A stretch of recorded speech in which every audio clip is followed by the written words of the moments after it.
Normal students আজি আমি পড়িম cluster math chapter number 13 পৃষ্ঠকালী আর আয়তন। তো স্টুডেন্টস অনুসরণী 13.2 এটি হল লাস্ট অঙ্ক। আমি একের পর 7 লৈকে পড়িছো। আজি আমি তোমালোকক 8 নম্বরটা করে দিম। 8 নম্বর কোশ্চেনত কি কইছে বা এটা গোলক আকৃতির কাঁচৰ পাত্ৰৰ 8 সেন্টিমিটাৰ দীঘল আৰু 2 সেন্টিমিটাৰ ব্যাসৰ এটা বেলুন সদৃশ ডিঙি আছে। গোলকীয় অংশৰ ব্যাস হল 8.5 সেন্টিমিটার। ইয়ার দ্বারা পানি যোগ মাগ করি এটা শিশুয়ে ইয়ার আয়তন 345 ঘন সেন্টিমিটার পালে। অপরর যোগ ভিতরর যোগ হিসাবে লই আৰু পাই ইজিক্যাল টু 3.14 ধরি তাই শুদ্ধ আসিলে নে নাই পরীক্ষা করা। তাই মানে শুদ্ধ আসিল নে নাই এটা আমাকে কি পরীক্ষা করিব কইছে। তো সবাই স্টুডেন্ট আমি কোশ্চেনটো চিত্র সহায়ত বুঝিম। তো স্টুডেন্ট এটি হল কি কাঁচের পাত্র। এই তলটো আমি কি জানো গোলাকার বা গোলক জানো, আর এইটুকু আমি জানো বেলুনের দরে জানো। ইয়ার উচ্চতাটা আমাকে কিমান দিয়েছে 8 সেন্টিমিটার, আর ব্যাগটো কিমান দিয়েছে 2 সেন্টিমিটার। তেনেহলে যেটা আয়তন ওলাইছে সেইটো আমাক কি শুদ্ধ আছে না নাই এটা আমাকে উলিয়াব লাগে। তো সাবাসটা আমি এটা পরীক্ষা করি চাম। লিখি দিবা যে সলিউশন কোশ্চেন নাম্বার 8 এটা লাস্ট অঙ্ক। সলিউশন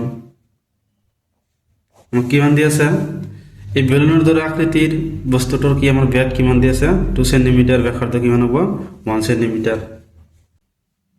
লিখি দিবা যে বেলুন সদৃশ ডিঙির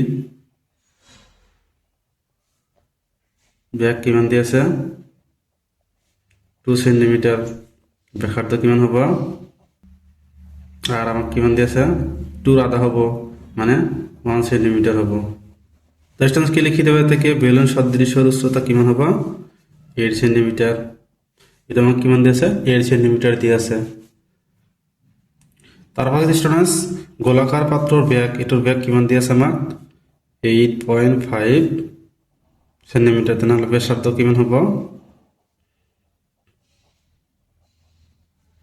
যেটা আমরা ক্যাপিটাল আর ধরিবে, এটা আমি স্মল আর ধরিছি, এটা আমি ক্যাপিটাল ধরিম। এর আধা 8.5 ওর কি হবো আধা সেন্টিমিটার। এটা আধা করলে কিমান হবো 4.25 সেন্টিমিটার। এটা হবো কি আধা। তো স্টুডেন্টস যদি আমি কি করিম এই গোটেখিনি পাত্রর আয়তন উলিয়াম, সিহঁতে কিমান ওলাইছে 345 ঘন সেন্টিমিটার।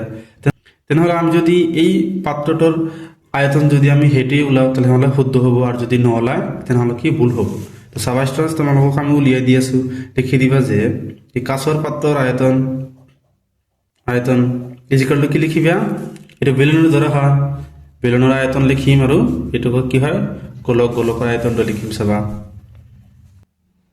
তো স্টুডেন্ট কি লিখিছো যে ইজিক্যাল টু বেলুনের আয়তন প্লাস গোলকৰ আয়তন। এটা তো চাবা স্টুডেন্টস এতিয়া আমি বেলুনৰ আৰু গোলকৰ ফৰ্মুলা বিলাক বহাই দিম চাবা। বেলুনৰ আমি আয়তন কিমান জানো পাই আৰ স্কয়াৰ এইচ। আমি বেলুনৰ এইচটো কিমান ধৰিছো স্মল আৰু ব্যাসাৰ্ধ মানে আৰ ধৰিছো কিমান স্মল। তেনেহলে আমি ইয়াত স্মল লিখিম কিমান হ'ব পাই আর স্কয়ার এইচ প্লাস আমি গোলকৰ আয়তন কিমান জানো 4/3 পাই আৰ কিউব। আমি গোলকৰ আয়তনটো কিমান জানো 4/3 পাই আৰ কিউব। এইটো ক্যাপিটাল কিয় লিখিছো যেহেতু আমি গোলকৰ ব্যাসাৰ্ধটো কিমান ধৰিছো ক্যাপিটাল, এই কাৰণে আমি ক্যাপিটাল বহাইছো।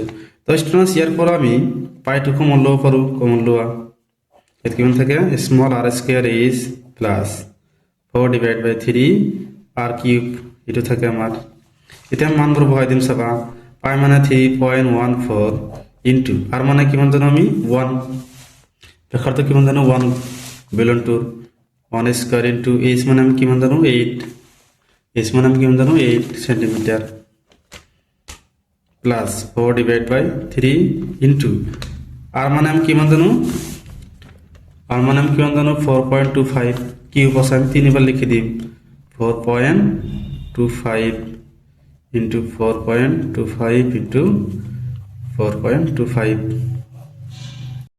চাবা তারপর যদি আমি কি পূরণ করে দিম 3.14 অনেক স্কোয়ার করলে 1 আর 8 পূরণ করলে কিমান হবো 8 হবো প্লাস 4 ইন্টু 4.25 4.25 4.25 এই গোটেইবিলাক পূৰণ কৰিলে কিমান হ'ব চাবা। তোমালোকে পূৰণ কৰি ল'বা 307.062 এইটো হ'ব পূৰণ কৰিলে ডিভাইড বাই তলত কিমান আছে 3 তাৰপিছত চাবা ষ্টুডেন্টস আমি 3 ৰে এইটো আমি ডিভাইড কৰি দিম 3.148 প্লাস 3 ৰে যদি এইটো ডিভাইড কৰি দিয়া কিমান পাবা 102.354 পাবা এটা আমি পাম ডিভাইড কৰিলে তাৰপিছত 3.14 ইনটু এই দুটা যোগ কৰিলে কিমান হ'ব চাবা 110.354 এটা আমি পাম তোমালোকে লাস্টত সেন্টিমিটার কিউব লিখি দিবা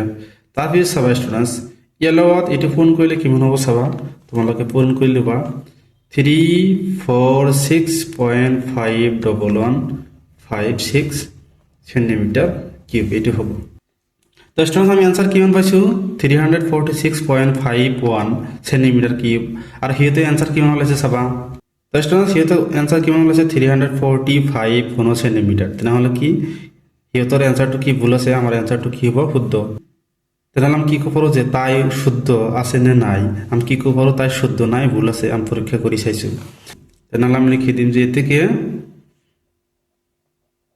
তাই অশুদ্ধ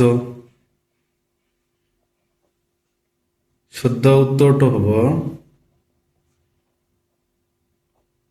উত্তৰটো কিমান হ'ব 346.51 গুণ সেন্টিমিটাৰ এটো হ'ব কি আমাৰ উত্তৰ তো স্টুডেন্টস এলাকে কৰিব লগিয়া আছে স্টুডেন্টস যদি ভিডিওটো ভাল লাগে চ্যানেলটো সাবস্ক্ৰাইব কৰি দিবা থ্যাংক ইউ স্টুডেন্টস